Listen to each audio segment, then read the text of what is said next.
con un tema que me voy a extender un poquito, y por eso invité a José para efecto de ir aclarando, porque este tema de las traducciones es fundamental. El tema de las traducciones nos va a permitir tener la verdadera certeza de la Biblia que tenemos en nuestras manos, y también sabremos cuáles son las que no vale la pena tener en nuestras manos. Amén. Porque no nos olvidemos que Satanás se viste de ángel de luz y a sus ministros de justicia, y que Pablo en una ocasión le dijo a los Gálatas: oh Gálatas insensatos, ¿quién los engañó? ¿Quién los fascinó? ¿Quién los encantó? Amén, para que aceptaran otro evangelio. Entonces, esto es un asunto desde hace 2000 años. Sí. Gente que trae un mensaje parecido, pero con espíritu de error, para que las mentes sean confundidas y nos apartemos de la total dependencia de Dios. Porque la Biblia, mi hermano, desde Génesis, lo que nos va enseñando primero es: Él es el creador de todas las cosas. Entonces, si Él es el creador de todas las cosas, Él es el autor de la vida, todos dependemos de Él. Y esto es natural, no debería de costarnos entender esta porción. Sin embargo, a veces vienen otras doctrinas: sí, Dios es Dios, pero nosotros podemos ayudar a Dios, ¿verdad? Y entonces Él nos dice: ay del hombre que confía en el brazo del hombre. Entonces vamos con esa precaución, José, conforme vayamos desarrollando lo que usted tenga dudas, participamos, porque tengo muy especial interés en este tema. Si este tema lo dejamos bien claro, los que vamos a continuación a enseñar, ya va a ser consecuencia, ¿verdad? Bien. ¿Cuál es la intención de todos los adversarios de Dios? Y como la Biblia es la palabra de Dios, pues también son adversarios de la Biblia. Es demostrar de alguna manera que no es la palabra de Dios. Todo el embate, todo el ataque, toda la persistencia que vamos a oír de parte de otra parte es de que la Biblia no es la palabra de Dios, sino que es escrito por hombres, que ha cambiado conforme los tiempos van, porque todo evoluciona, todo cambia, todo progresa. Bueno, esa es la mentalidad del mundo, pero la mentalidad de Dios es una, porque cuando Dios habla, su voluntad es perfecta. Él tiene una cualidad que se llama presciencia, que quiere decir que Él conoce todas las cosas por anticipado.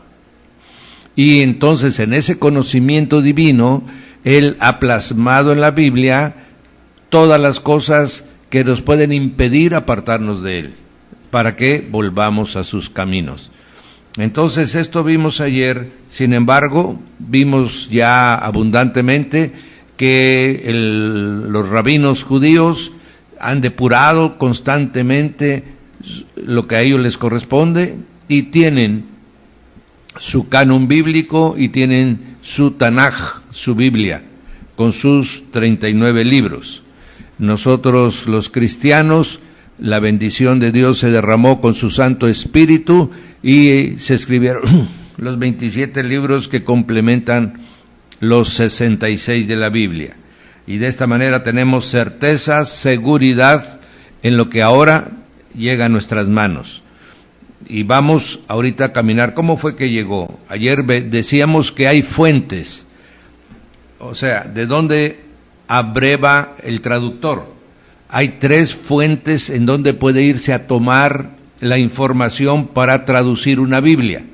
Una es el texto recibido, que fue toda la información, todos los pergaminos, todo lo que había sido descubierto hasta el siglo XVII. Y ahí se armó el que se llama el texto recibido. Después tuvimos lo que se llama el texto crítico. Esto fue después del siglo XVII. Algunos estudiosos lograron para el Antiguo Testamento hacer lo que se llama la fuente stuttgartensia. Amén. Y la otra es la fuente del Nuevo Testamento griego. De tal manera que después del siglo XVII se pudo tener otra fuente a donde ir más actualizada, porque esto la hicieron después del siglo XVII. Después del siglo XVII se han descubierto muchas cosas. Y muchos dicen, no, yo ya no voy a ir a lo que otro ya trabajó, a lo mejor no tradujo bien o no tengo confianza, entonces los traductores van directamente a las fuentes originales, ¿verdad? Entonces, como les decíamos a ustedes, las tres fuentes fundamentales son el Códice Vaticano, el Códice Alejandrino y el Códice Sinaítico. Son tres códices antiguos que están entre el siglo II y el siglo V después de Cristo, y están escritos, mi hermano, y existen múltiples copias en todas las universidades interesadas en esto y en los museos.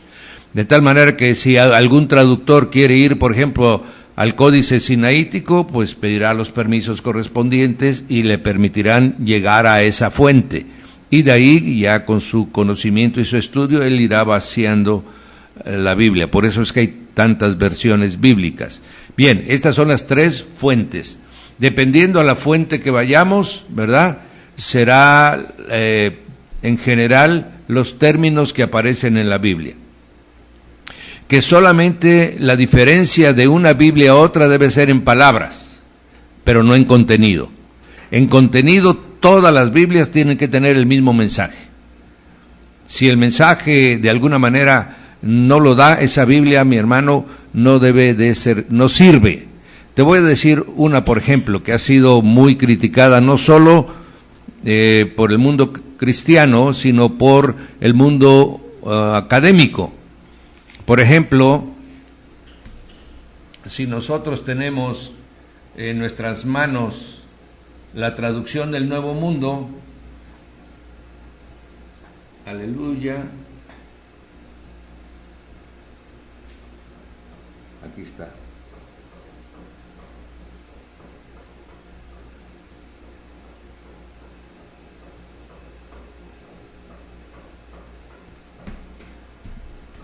Vamos a ver un ejemplo claro, mi hermano, de lo que les estoy hablando. Por ejemplo, Juan 1:1, que todos conocemos, ¿verdad? En la que usted lo lee en la Reina Valera, lo lee usted en la Biblia de Jerusalén, lo ve usted en la Biblia, la Peshitta aramea, y todos sabemos que dice: en el principio era el verbo era con Dios y el verbo era Dios, ¿verdad? Ahora mire usted lo que dice la traducción del Nuevo Mundo. En el principio la palabra era, la palabra estaba con Dios y la palabra era un Dios. Mi hermano, eso es para tirarlo a la basura. Porque si hay un Dios, hay dos dioses, hay tres dioses y hay cuatro dioses. Entonces, simplemente en esa entrada, con esa porción, esa Biblia está totalmente en contra del mensaje. El mensaje dice: y el verbo y la palabra era Dios, no era un Dios. Porque si dice era un Dios, quiere decir que hay varios dioses. Entonces esta es una Biblia, amén, idólatra. Es una Biblia de varios dioses. Esa no es el mensaje. Desde esa entrada, mi hermano, estamos viendo, y esta es la Biblia que utilizan los testigos de Jehová. Amén. Entonces, desde su traducción misma, ellos están dando a conocer su forma de pensamiento. Esa no es la forma de pensamiento de toda la Biblia. Toda la Biblia dice: y Dios uno es, oye Israel, Dios uno es. Y el Señor también, cuando le preguntaron cuál es el gran mandamiento, Él dice: el gran mandamiento es: amarás a Dios con todo tu corazón, con toda tu fuerza y con toda tu alma. Amén. Entonces, no está diciendo: y cuando venía Jesús, que era un Dios. No, mi hermano, porque entonces pues regresaríamos todos a tener la concepción idólatra de la cual hemos sido arrebatados. Entonces, este es el riesgo, mi hermano, de ir a una fuente equivocada. Amén. Bien, esto es como un ejemplo. Ahora, esto es lo que vimos el día de ayer, José, y estamos ahorita avanzando nomás para unir lo de hoy. No todos, decíamos ayer, tienen la misma forma de traducir. Hay 4 estilos para traducir o 4 sistemas de traducción. El primer sistema es la traducción literal, es en el que las palabras tal como significan en la lengua original se van acomodando. Sin embargo, pareciera que es un mensaje entrecortado, ¿verdad? No es de, podríamos decir, de una fluidez, una forma amable o agradable de leer, ¿verdad? La Reina Valera, mi hermano, hay que estudiarla. La Reina Valera no la puedes leer como Dios habla hoy, por ejemplo, o la Biblia para todos, en la que uno lee, sí, y va uno leyendo, pero muchas palabras no tienen el contenido que tiene la Reina Valera. Voy a otro ejemplo. La Reina Valera empieza con Mateo 1 y dice, la genealogía de Jesucristo, hijo de David, hijo de Abraham, ¿verdad? Así empieza la Reina Valera en Mateo 1. Pues la Biblia con lenguaje actual o la Biblia para todos dice, y la familia de Jesús era. No, mi hermano, familia y genealogía no son lo mismo, ¿verdad? Entonces ya el mensaje, genealogía quiere decir que él viene de una raíz, que él tiene un linaje, que él pertenece a un linaje, que él viene de una línea de sucesión, que Dios había establecido una línea a través de la cual Jesús iba a nacer. Lo que pasa, pastor, que a veces hay gente que hace los que traducen, que dicen que traducen, interpretan, y es ahí donde está el error. Yo creo que ahí está el error. Bien, ahorita vamos a ver otra forma de traducción, que es esa la que tú estás comentando. Entonces, ahorita la Reina Valera es una de las Biblias más puras en su traducción. Tienen traducción literal, ¿verdad? Además de la belleza de su lenguaje que yo platicaba ayer, que es una joya de la literatura española, ¿verdad? Es la que más ha guardado la pureza del lenguaje y de la traducción de las palabras. Eso se llama traducción literal. La otra que yo les dije, Jesús era de la familia, esa se llama traducción libre. Es una traducción donde trata de dar la idea, pero pierde la esencia del mensaje, ¿verdad? Por eso les decía, una cosa es familia y otra cosa es la genealogía. Entiende más bien la gente, sí, pero va disipando el mensaje, lo va diluyendo, ¿verdad? Ese es el gran riesgo con esas Biblias para todos, que son de lenguaje muy accesible, pero tienen muy diluido el mensaje. Ya no va el impacto de lo que pretendía desde el principio las Sagradas Escrituras.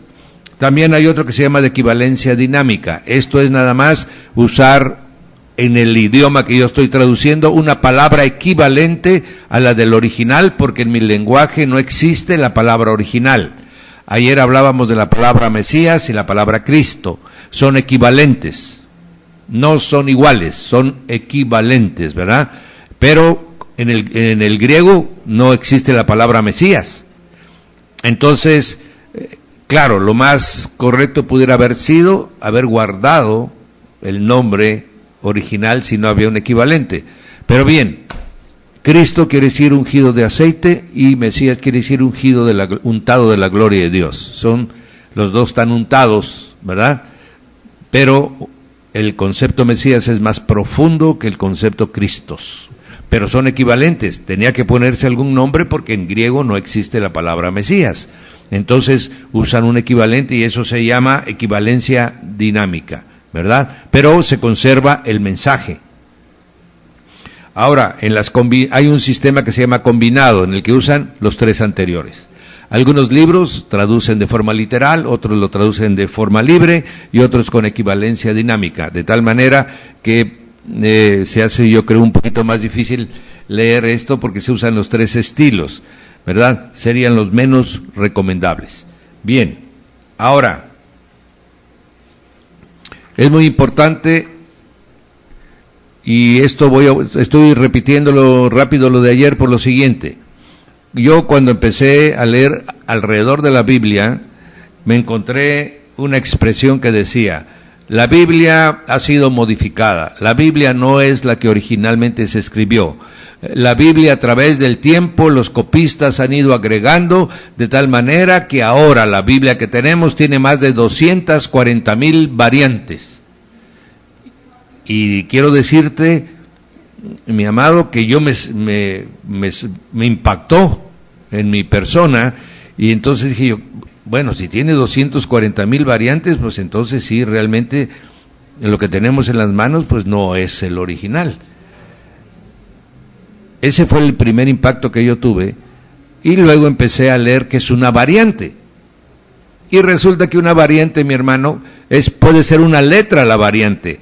Puede ser que el copista se comió un artículo, se comió una preposición, invirtió la palabra, ¿verdad? O puso algún comentario adicional en el margen del texto, o quiso aclarar el texto y él metió en medio del texto original un comentario. Y esas son las variantes, ¿verdad? Como siempre, el diablo es un mentiroso. Y cuando venimos a ver, las variantes no es de que en el texto fulano decía, como por ejemplo, lo que acabamos de leer de la traducción del Nuevo Mundo, esa no es una variante, mi hermano, esa es una modificación, esa es otra cosa, ¿verdad? Y el verbo era Dios, y era un Dios. Entonces, con una preposición que él puso, él hizo otra traducción, totalmente afuera y ajena al mensaje del texto original. ¿Me estoy explicando? Entonces, no son de esas variantes que tienen las traducciones bíblicas, sino que son aquellas que por el ojo, ¿verdad?, se llama variantes por deslices, lo que a usted y a mí nos ha pasado, mi hermano, ¿verdad? Que a veces leemos, cuando estamos leyendo mucho y nos distraemos tantito y regresamos la vista al ojo, a veces cae en otro renglón, o confundimos, especialmente sucede mucho eso con los números. Amén. Bien. Ahora, también hay textos por omisión o por adición, esos son los que les decía yo, en las que el copista, que tiene tanta experiencia, ha copiado 1000 veces el mismo texto, y de repente le llega ahora están copiando de otra fuente, y resulta que la otra fuente no tiene lo que él sabe que va, y entonces él agrega como diciendo, es que se ha de haber olvidado el anterior, y él lo agrega, ¿verdad? Pero si la otra fuente no lo dice, no lo debe de agregar. Sin embargo, a eso se debe, no está alterando el concepto, sino que está él tratando de complementar lo que a su juicio pensó que estaba de menos o que estaba de más, ¿verdad? La otra es las variantes sustanciales. Estas, mi hermano, son las explicaciones que el copista ponía, que era muy común, ¿verdad? Es que estamos hablando de donde están tomando la fuente de las traducciones anteriores. Ahora, también, mi hermano, mi amado, podríamos decir, oiga usted, pero ya las Biblias de hoy no, ¿cómo que no? En el pie de página tienen comentarios, ¿verdad? Y ahí, ese comentario que usted está viendo ahora a pie de página de las Biblias de estudio, es lo que a veces ponía en medio el copista. Actualmente existen también, por eso es que hay que tener mucho cuidado con las Biblias de estudio, porque las Biblias de estudio van formando opinión y van formando doctrina, y entonces usted ya no permite que el Espíritu Santo le revele la palabra, sino que usted va y aprende lo que dijo el traductor, y entonces usted va desarrollando una doctrina que no es necesariamente la que el Señor quiere que usted conozca. Amén. No es que haya muchas doctrinas, sino precisamente aprovechan en los comentarios bíblicos para meter su doctrina, ¿verdad? Bien, no es lo mismo que usted lea, mi hermano, si usted tomara una Biblia de estudio, por ejemplo la Scofield, si usted tomara la Biblia de estudio del Nuevo Mundo, si usted tomara la Biblia de estudio adventista, si usted tomara la Biblia de estudio, digamos, de las muchas que hay, creo que hay una de Westcott también, Y entonces usted va a ver que en los pies de página tienen opiniones diferentes del mismo texto. Y eso es la confusión. Amén. Eso ellos deberían de haberse omitido de su opinión, porque eso es generar opinión. Claro, si yo lo que quiero es, si yo a ciegas creo, mi hermano, y voy a una denominación, como se llame, y voy a ciegas sin investigar si lo que ahí me están diciendo es verdaderamente lo que el Espíritu Santo enseña, bueno, los ciegos, guías de ciegos, no hay problema, pero para usted y yo que estamos buscando la verdad, deberíamos, mi hermano, tener cuidado con esos comentarios de pie de página. Bien, y tenemos también las ausencias. ¿Qué son las ausencias en los textos? Que se le olvidó la puntuación correcta, que unió dos palabras que no deberían de ser unidas, que de alguna manera omitió un artículo, por ejemplo, y de esta manera se oye muy brusco la lectura, pero son ausencias, no, mi hermano, no voy a usted a pensar que la ausencia de un versículo completo. No, es la ausencia de una palabra, es la ausencia de una coma, es la ausencia de un punto. Amén. Y después tenemos los errores intencionales. Amén. Y esos son prácticamente, los errores intencionales son los pies de página. Es cuando el copista opinaba sobre alguna porción del texto. Bien, entonces teniendo todos estos podemos decir, entonces mucha gente puede saber que una parte no le corresponde. Usted, por ejemplo, puede comprar una Biblia de estudio, las cuales tienen pie de página o vienen intercaladas en medio las palabras. Usted las puede cortar. Amén. Porque eso no es parte de la Biblia. El comentario que tenga, si viene una hoja completa, por ejemplo, sobre la historia del vino, ¿verdad? Y usted puede agarrar y seccionar esa hoja y usted no está mutilando la Biblia. La Biblia es el contenido del mensaje y el texto del Evangelio, ¿verdad? Y eso no altera la Biblia. ¿Por qué? Porque esa fue una adicción, eso no es parte del texto bíblico. No sé si me estoy explicando, mis amados, para que veamos cómo pues pueden ser corregidos una mala traducción, ¿verdad? Claro, ¿se necesita conocimiento? Claro que sí, porque mi pueblo perece por falta de conocimiento. Por eso es que el enemigo nos mete intercalado, ¿verdad?, veneno con agua, para que nosotros nos traguemos sus mentiras. Por eso hay que leer las Sagradas Escrituras, con el único que sabe la verdad de las Escrituras, con el Espíritu Santo. Si usted no lee la Sagrada Biblia, las benditas Escrituras, con el Espíritu Santo, mi hermano, usted puede ser fácilmente confundido. Bien, ¿alguna pregunta, José? Ahí es donde, sí tengo una pregunta, pastor, ahí es cuando la gente quiere usar la Biblia como su tipo horóscopo, que la abre pensando, hoy en la mañana la voy a abrir a ver qué me quiere decir el Señor, y la abre sin un fundamento de lectura, está pensando nada más, esa es la pregunta.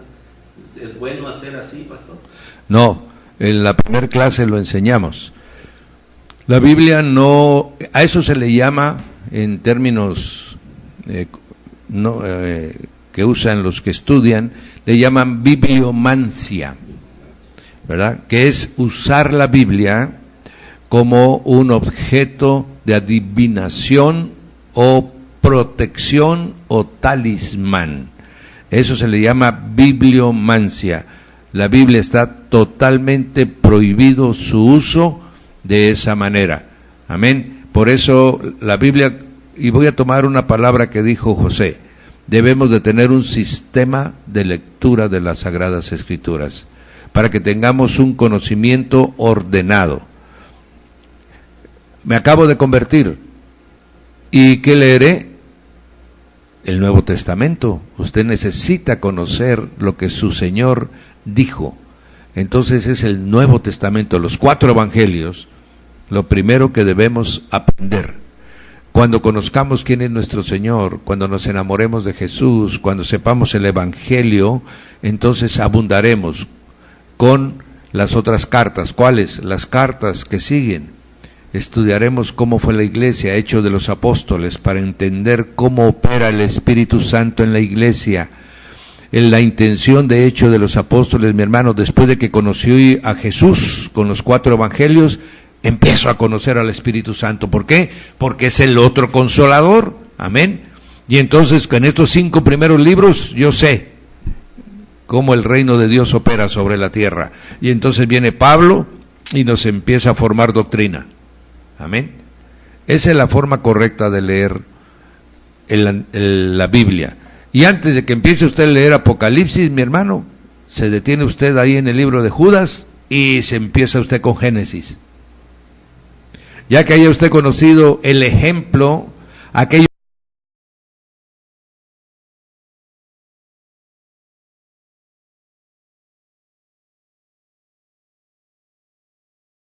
que fue escrito para nosotros como ejemplo, aquello que era la sombra de lo que había de venir, conozco perfectamente bien.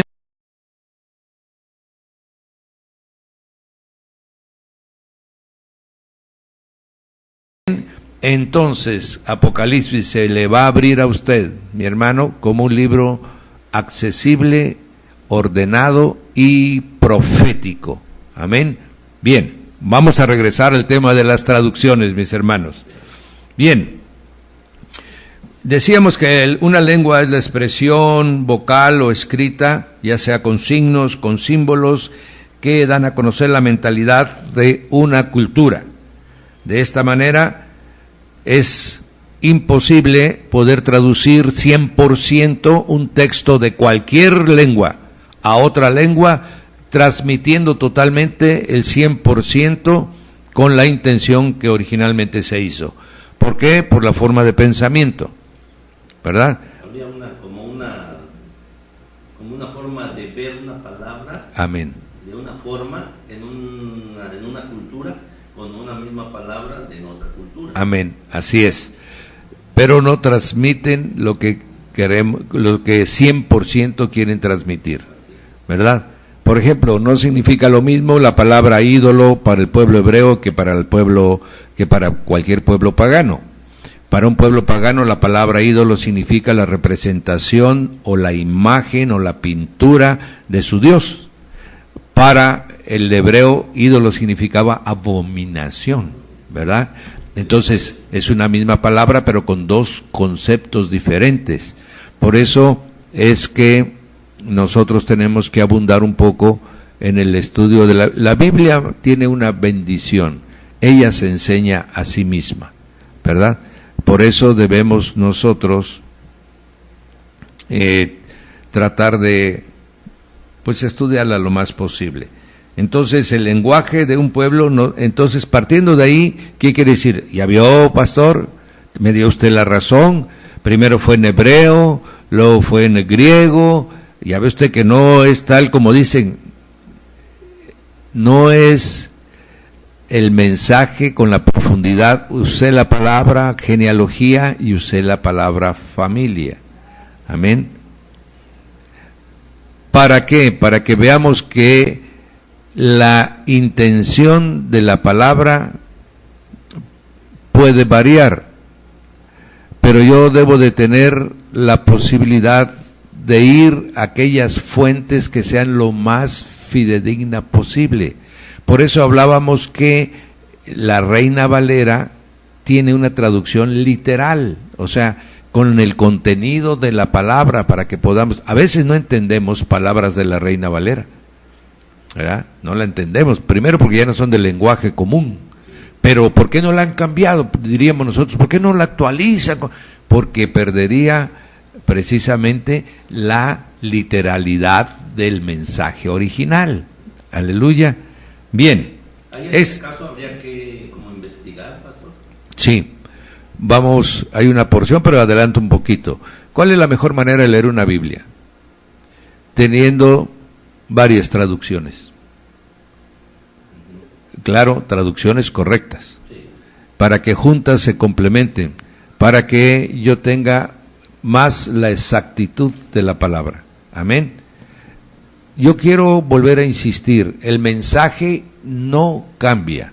El mensaje es el mismo. Dios Padre creó los cielos y la tierra.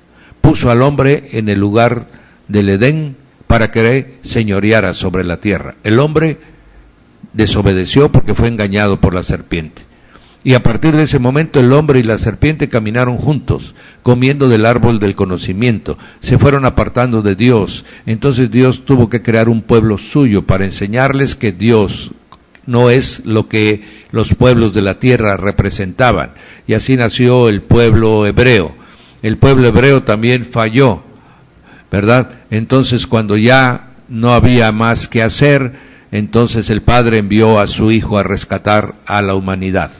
Vino Él con su sangre, pagó el pecado de toda la humanidad, murió en una cruz como el pecado y fue depositado en una tumba, resucitó al tercer día en gloria y majestad, habiendo quitado las llaves de la muerte y del Hades, y se ascendió en gloria, fue recibido, amén, y entonces, desde entonces está sentado a la diestra del Dios Padre Todopoderoso para interceder por su familia. Amén, por los hijos de Dios, y vendrá por segunda ocasión primero para llamar a su iglesia, para que esté con él y luego para establecer su reino. Y después de su reino vendrá el juicio de toda la humanidad y después cielos nuevos y tierra nueva. Ese es el mensaje, ese no cambia. Lo que cambian es en el interior palabras, claro, si cambia como la que vimos, la de la traducción del Nuevo Mundo, mi hermano, esa es otra cosa, ¿verdad? Entonces si ahí, mi hermano, en un texto que es tan conocido, le cambiaron, ¿qué no le cambiarán adentro? ¿Verdad?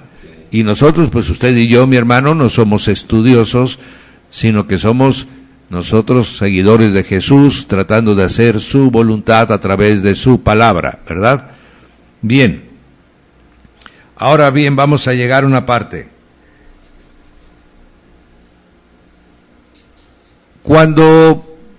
Si traducimos de un idioma a otro, ¿qué pasó? Se tradujo del griego y del hebreo, que fueron los idiomas originales. De ahí se tradujo al latín, y de ahí se tuvo la Vulgata latina. Del latín tomaron y se tradujeron ya sea al alemán, al inglés, al español. Así más o menos vino la historia de todas las traducciones. Por supuesto, en la segunda traducción se tuvo que ser muchísimo más cuidadoso. Cuando veamos cómo se elaboró la Biblia Reina Valera, vas a ver qué meticuloso es el trabajo de un traductor. No es de que va y se sienta y en un mes ya tiene la Biblia, no, mi hermano, se llevan años de años. Amén.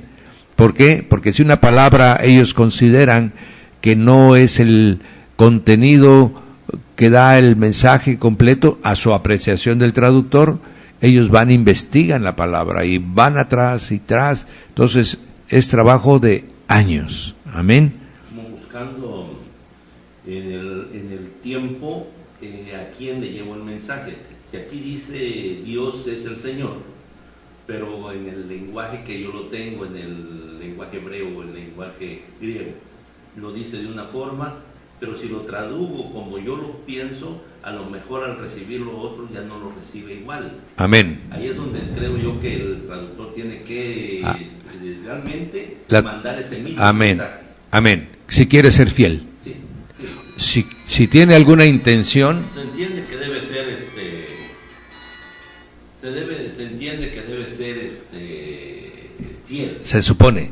Sí. Pero hay muchas prejuicios. Hay gente que empieza a estudiar y ya tiene una formación no solo académica sino religiosa, y con esa tendencia quiere llevar el mensaje. Amén. Entonces de eso estamos precisamente hablando. Ahora, ¿nos debemos de preocupar por todo esto que estamos hablando? No, estamos conociendo cómo es una traducción. Y Dios guarda su palabra, mi hermano. La confianza que todos tenemos y debemos de tener es de que Dios guarda su palabra. Amén. No pensemos que van a hacer con ella. Son tan obvios, mis hermanos, los errores, porque ahorita hay miles y miles de traductores. Inclusive dentro del mundo cristiano hay organizaciones, pero verdaderamente grandes, que se dedican a hacer las traducciones lo más fiable posible. De tal manera que cuando sale una traducción del mundo secular, mi hermano, ellos inmediatamente revisan, investigan y sacan y emiten su opinión, ¿verdad? De tal manera que el Señor también tiene a sus atalayas, tiene a sus guardas, para que estemos atentos a que no vaya el enemigo a tratar de ir más allá de lo que ha ido hasta ahora, ¿verdad? Entonces el Señor tiene sus atalayas. Bien, ahora vamos a llegar a una Biblia, mi hermano, que te va a sorprender. Esta se llama la Biblia de la Septuaginta. Septuaginta, ¿qué cosa es eso? Bien, Alejandro el Magno conquistó todo lo que era posible conquistar. A la edad de 33 años era el señor y el amo del mundo conocido en ese tiempo. Quiso volver a levantar Babilonia y hacerla su capital de Asia y murió de una disentería. Tremendo. A la edad de 33 años, ¿verdad? Lo que pasa es que Dios había dicho que Babilonia no se iba a reconstruir y él trató de hacerlo. Nadie puede ir contra Dios, mi hermano.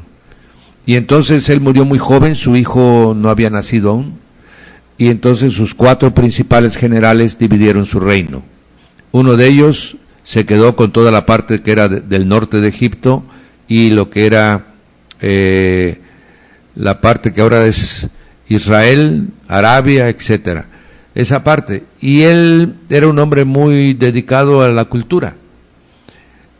Y entonces ya Alejandro el Magno había empezado a construir la biblioteca de Alejandría, pero este rey lo engalanó.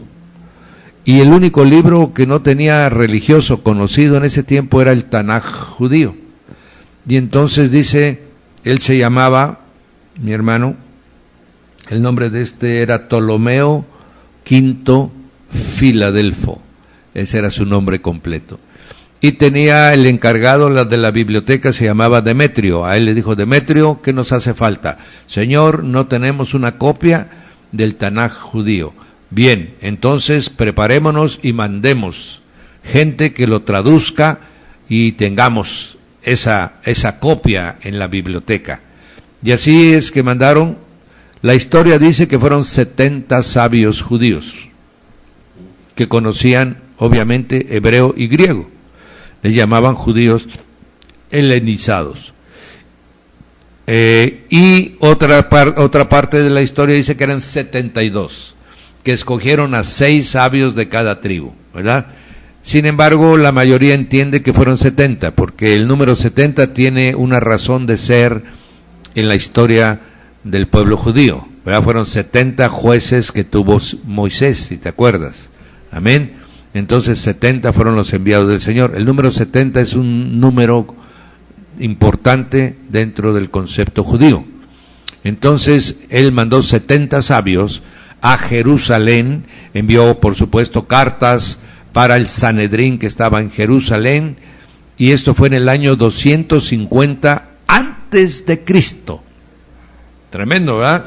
En el año 250 antes de Cristo, un rey egipcio manda 70 sabios judíos a que copien el Tanaj judío porque lo quería tener en su biblioteca. Y esta es la primer traducción al griego del Tanaj judío. Quiere decir que 250 años antes de Cristo ya había una copia en griego de toda la Biblia judía. Amén.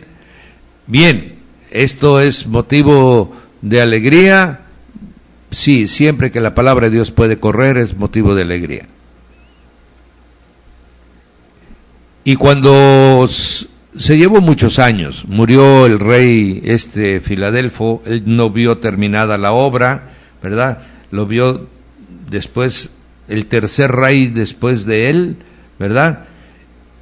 Y una cosa importante, como era en griego, y el griego era el lenguaje ya común, como el inglés ahora, ¿verdad? Es un idioma que casi todos los pueblos en el mundo, hay gente que habla inglés, que entiende el inglés, y entonces al traducir del hebreo al griego la Septuaginta, entonces empezaron a hacer copias. De tal manera que se conoció la Biblia judía, el Tanaj judío, en griego mucho antes de que el Señor llegara a entrar al tiempo. Amén. Entonces, la Biblia Septuaginta se volvió popular por dos razones. Primero, porque los hebreos conservaban sus libros muy celosamente. No lo podía tener nadie que no fuera miembro de la sinagoga o formar parte del cuerpo sacerdotal. El pueblo tenía porciones, podía tener porciones, pero no toda la colección completa. Entonces, no era fácil conocer el Tanaj judío, ¿verdad? Solamente lo conocían los sacerdotes dedicados a ello. Pero cuando se tradujo al griego, pues entonces este rey mandó a hacer copias, se la regaló a sus nobles, se lo regaló a muchas gentes, y otras gentes se hicieron su propia copia, ¿verdad? Entonces, es tan importante esta versión, mi hermano, que los textos del libro de Mateo, donde hace referencia, y el profeta dijo, de la Virgen nacerá un niño, ¿verdad? Entonces, y nos dice ahí Isaías 7, ¿ya? Entonces vamos, y usted agarra su Biblia, que ahora la tiene en una sola mano, y usted se va a Isaías 7, amén, y ve usted que dice, si la leyera usted en hebreo, la palabra que está usando ahí significa doncella, ¿verdad? Mujer no tocada por hombre, eso significa. Sin embargo, los de la Septuaginta la tradujeron como, y la Virgen concebirá a un hijo. Amén. Cierto. ¿Por qué? Porque en el griego, virgen significa mujer que no ha sido tocada por hombre. No que le pongan veladora, mi hermano. No había vírgenes en ese tiempo, ¿verdad? Entonces... No había vírgenes idolatradas, ¿no? Amén. No había, perdón, tienes razón, José. No había vírgenes, sí. Había muchas jovencitas que eran vírgenes. Pero no había virgen como imagen, como ídolo. Entonces, tradujeron de esa manera. Y Mateo, entonces, como Mateo le está escribiendo, ¿a quién les está escribiendo Mateo? A los judíos que se han convertido al Mesías, ¿verdad? Para ellos va el libro de Mateo, a los judíos que se convirtieron al Mesías. ¿A quiénes le está escribiendo Marcos? Marcos les está escribiendo a los judíos que están fuera de Jerusalén, que se han convertido también al mesianismo. ¿A quiénes les está escribiendo Lucas? Lucas le está escribiendo a los gentiles que han sido convertidos a través de la misión de Pablo. ¿A quién le está escribiendo Juan? A todos, a judíos y a gentiles. Entonces ellos ya tenían que usar palabras, mensajes que fueran entendidos ¿por quién? Por los gentiles. Aleluya. ¿Por qué? Porque los hebreos pues tenían ellos, y en el caso de Lucas y también el caso de Marcos y los demás, ya fueron usando un lenguaje que fuera entendible por cualquiera que lo quisiera leer. Amén. Y de esa manera, mi hermano, la Septuaginta se volvió de influencia importante sobre el medio. La Septuaginta, vuelvo a repetir, corrían copias de ella. Muchos la sabían, de ahí tomó Mateo los textos que incluyó en su evangelio. Por eso es que nosotros a veces leemos y no coincide totalmente las palabras, ¿verdad? Y por eso había una duda porque dice, así dice el profeta, y cuando vamos a leer el profeta sí hay una amén, variante. Amén, así es, y eso se debe... Es una variante, esa es la palabra correcta que ya vamos a usar todos a partir de hoy. Había una variante. Esa variante, mi hermano, era porque se tradujo del hebreo al griego. Y en el griego se usó la palabra que era semejante. Y el traductor o el escritor, en el caso de Mateo, tomó ya de la Septuagésima. Septuaginta. Septuaginta, perdón. Amén. Septuaginta quiere decir 70 gentes. 70 gente. Amén.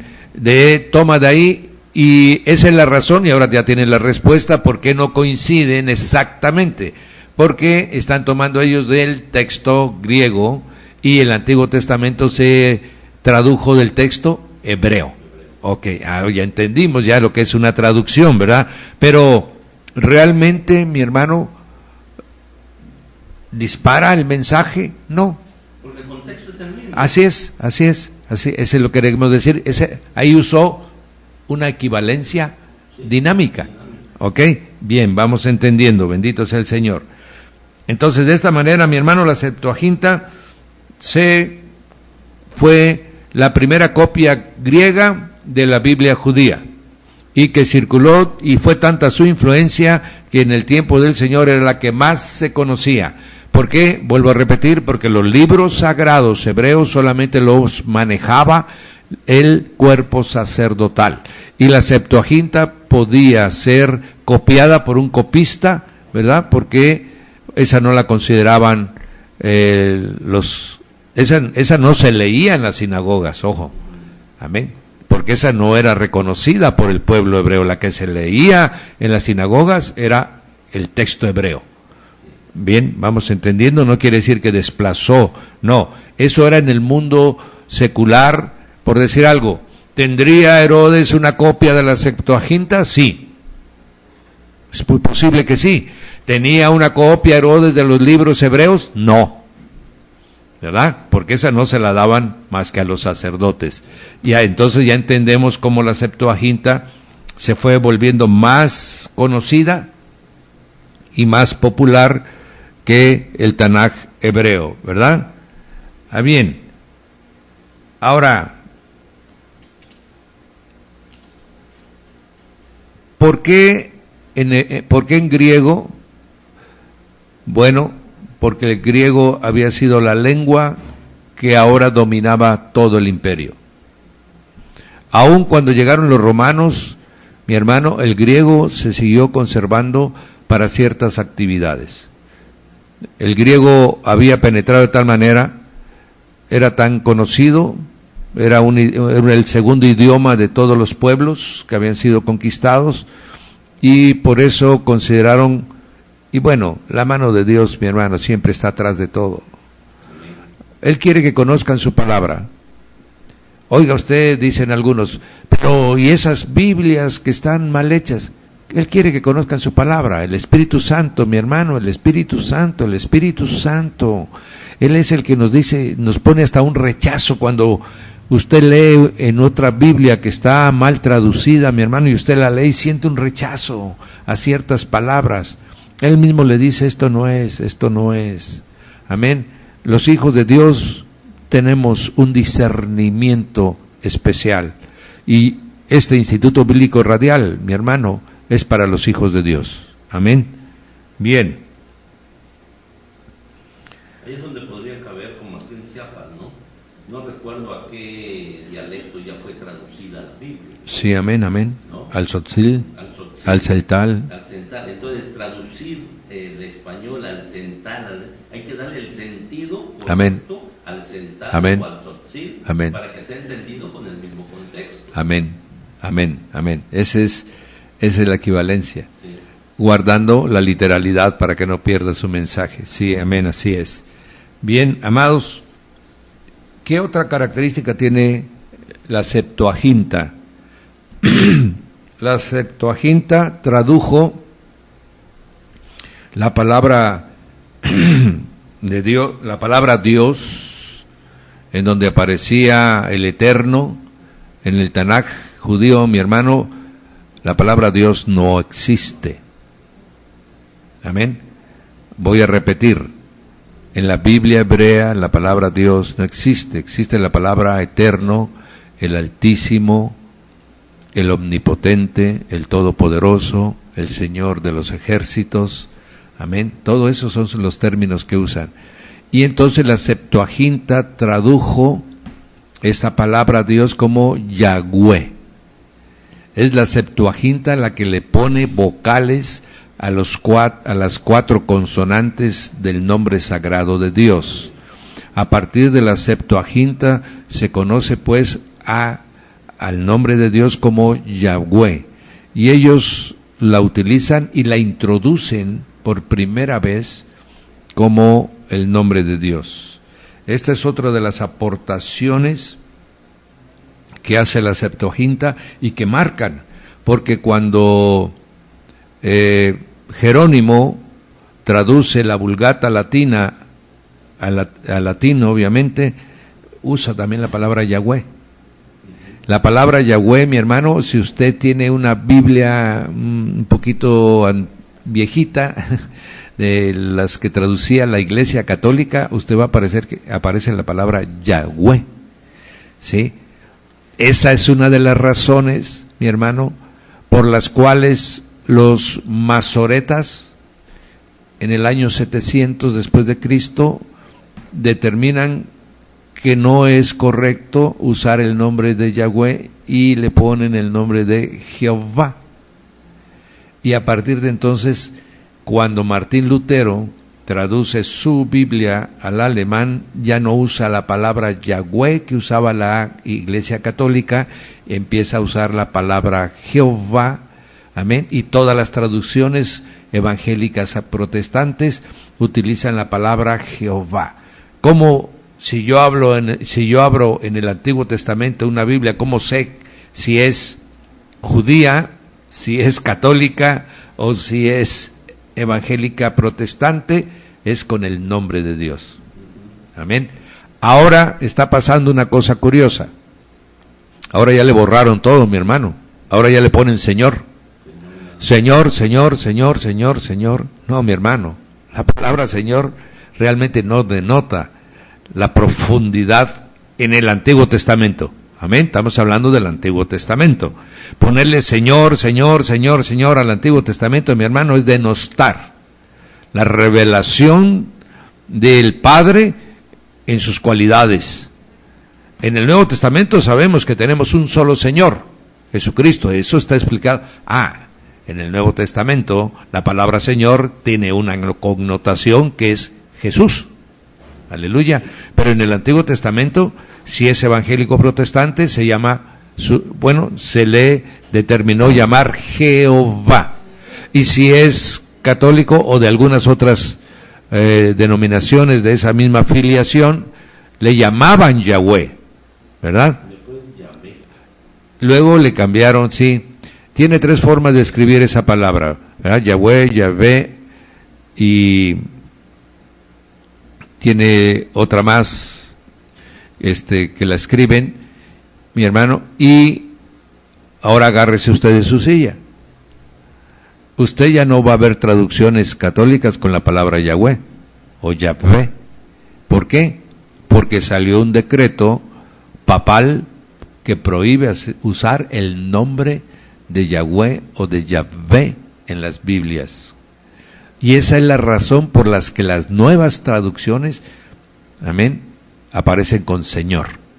Qué cosa curiosa. ¿Y por qué nos impacta a los evangélicos protestantes esa determinación? Si una cosa es una, ¿verdad? Ellos tienen su religión, nosotros tenemos nuestra fe. Algo está pasando ahí. Eso vamos a hablar cuando hablemos del ecumenismo. Amén. Bien, entonces ya tenemos a la Septuaginta irrumpiendo en la vida de todos. Ya se sabe y se conoce el contenido de los libros sagrados de los judíos, y es tan fuerte su impacto y su influencia que ya la conocen, inclusive la usan los mismos escritores de los evangelios que están en nuestras escrituras. ¿De acuerdo?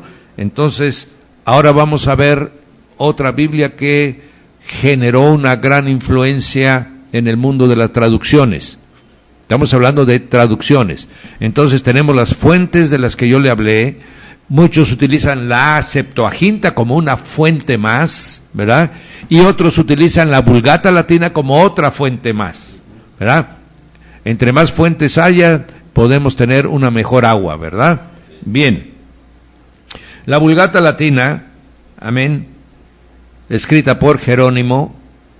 ¿Quién era Jerónimo? Era el secretario del obispo Dámaso. Dámaso fue un obispo muy poderoso en Roma, de tal manera que dejó influencia muy significativa dentro de la Iglesia Católica Apostólica. Fue el primero que mandó a ordenar que estudiaran toda la genealogía papal hasta llegar a Pedro, porque él se denominaba también un sucesor de Pedro.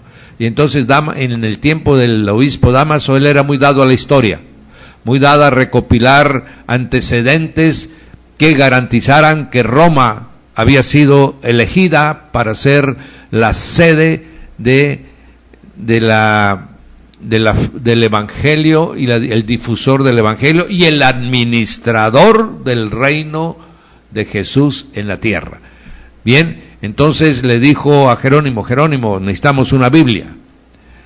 Y Jerónimo, mi hermano, que no era muy querido en el Vaticano, en Roma, bueno, no existía todavía el Vaticano, sino en el obispado romano, no era muy querido porque Jerónimo era un hombre de tendencias monásticas, era un hombre muy sobrio, era un hombre que no tenía pasiones, que no tenía cosas, y que estaba totalmente entregado a Dios verdaderamente y quería llevar las cosas de Dios como eran.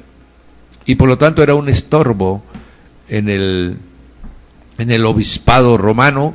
Y bueno, lo vieron con mucho gusto que se fuera a Jerusalén a escribir la Biblia latina. Y allá lo mandaron a Jerónimo, amén, en donde, claro, en contactos con el Sanedrín también, judío, y empezó a estudiar, se llevó muchos años para escribir en latín una Biblia que tuviera el Antiguo y el Nuevo Testamento.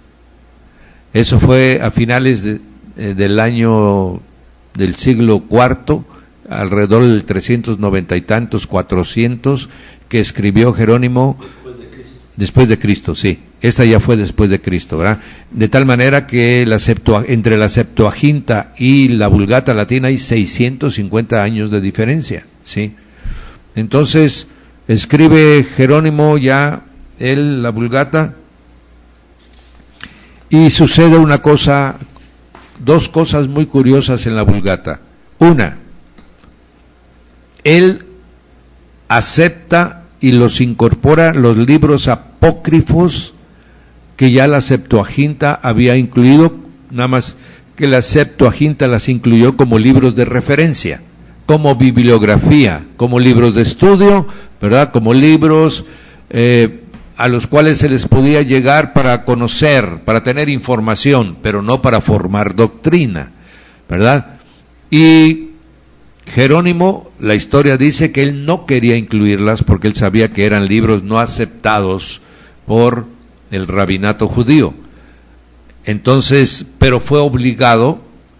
¿Por qué? Porque Dámaso le dio mucha preferencia a la Septuaginta y obligaron a que Jerónimo incluyera en la Vulgata latina los libros apócrifos, o ahora llamados deuterocanónicos, ¿verdad? Deuterocanónico quiere decir los del segundo canon, ¿verdad? Los que después aceptaron. Esa fue una de las cosas que ha permitido que hasta ahora persistan esos libros dentro de las Biblias católicas. Y además se encontró, después de que se encontraron muchos, que la Vulgata latina tiene versículos que no se encuentran en ninguna fuente, ni en la del Vaticano, ni la del Sinaítico, ni del Alejandrino, ni del Códice Efraín, ni del Códice Besai, ni en los rollos del Mar Muerto. No se han encontrado versículos que incluyó Jerónimo en la Vulgata latina. Y no saben de dónde la sacó. Hasta ahorita no se sabe cuál fue la fuente que él usó para poder poner ese texto. Y te voy a decir después, cuando estemos hablando en alguna de las traducciones, uno de los textos que él agregó es precisamente el que aparece en la Primera de Juan,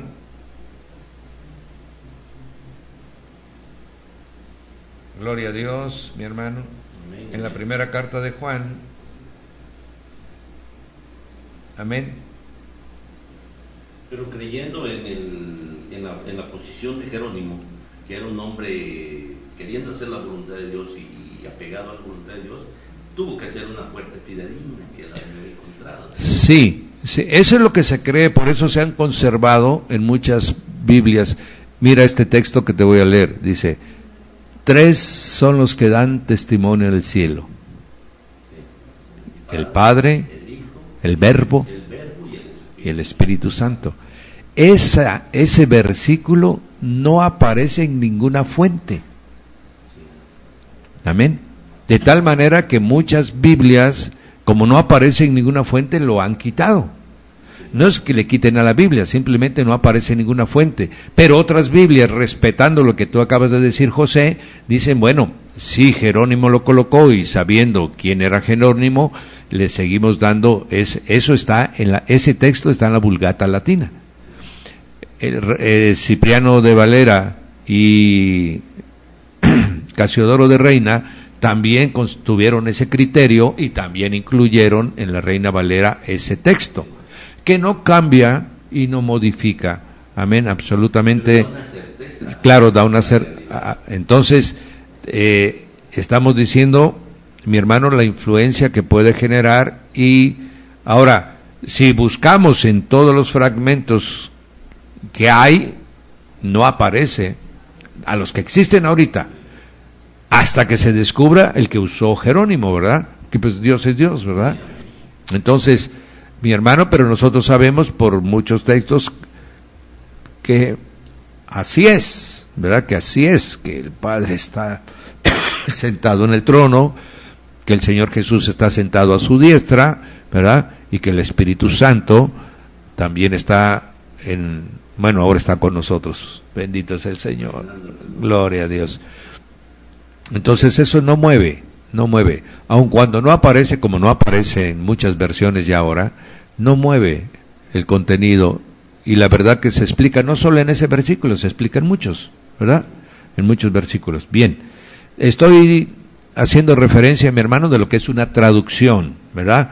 De lo que una puede tener y otra no puede tener, y que realmente todo va conforme a las fuentes que existen, porque ¿cómo podríamos decidir ahorita tú y yo, José, que si realmente ese versículo existe en algún documento?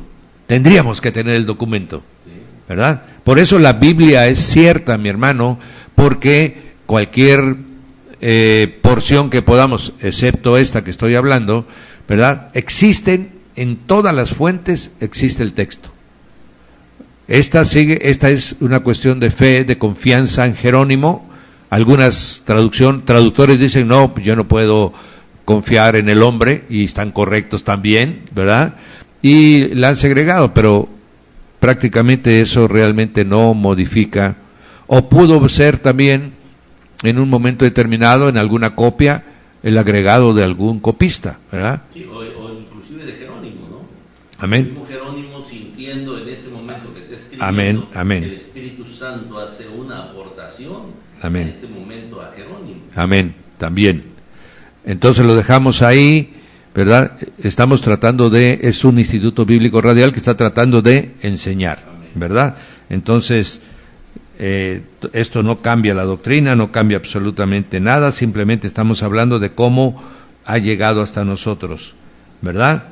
Bien, el latín, a partir de ese momento, mi hermano, se convirtió realmente en la lengua sagrada de la Iglesia Católica Apostólica, y todo su ritual lo fue haciendo en latín, ¿verdad? Ahora ya tenía libro sagrado, ya podía leer en su lengua escogida, y la Vulgata Latina difundió ahora toda la Biblia, el Viejo y el Nuevo Testamento. Fue el primer libro que se escribió con el Viejo y el Nuevo Testamento. Gloria a Dios, por eso es que su influencia es tan grande, mi hermano, y a partir de ese momento se convirtió este libro en latín en el libro oficial de la Iglesia Católica y Apostólica, y después romana, ¿verdad? Ya ahora no es el libro oficial de los evangélicos protestantes, ahora ya son las traducciones que se hicieron en nuestros idiomas particulares. Amén. Y estamos concluyendo, ya son las 10 de la mañana. ¿Alguna pregunta, José? No, pues está muy claro, pastor. Realmente este tiempo de estudio nos está sirviendo para ir entendiendo de dónde venimos nosotros. Porque muchas veces hemos leído la Biblia, pero no sabemos de dónde salió la Biblia, por qué fue la Biblia, cómo fue escrita, en qué tiempo, quiénes escribieron. Y en este tiempo que llevamos ya hoy, que es sexto... No, vamos a la 11ª clase. 11ª clase, pero el sexto módulo, hemos aprendido bastante, hemos entendido la posición realmente que la Biblia no está hecha al ahí se va. Es un libro que, aunque lo han querido destruir, lo han querido cambiar, ha habido tanta gente queriendo cambiarle el contexto a la palabra, que al final de cuentas no lo van a lograr. Jamás.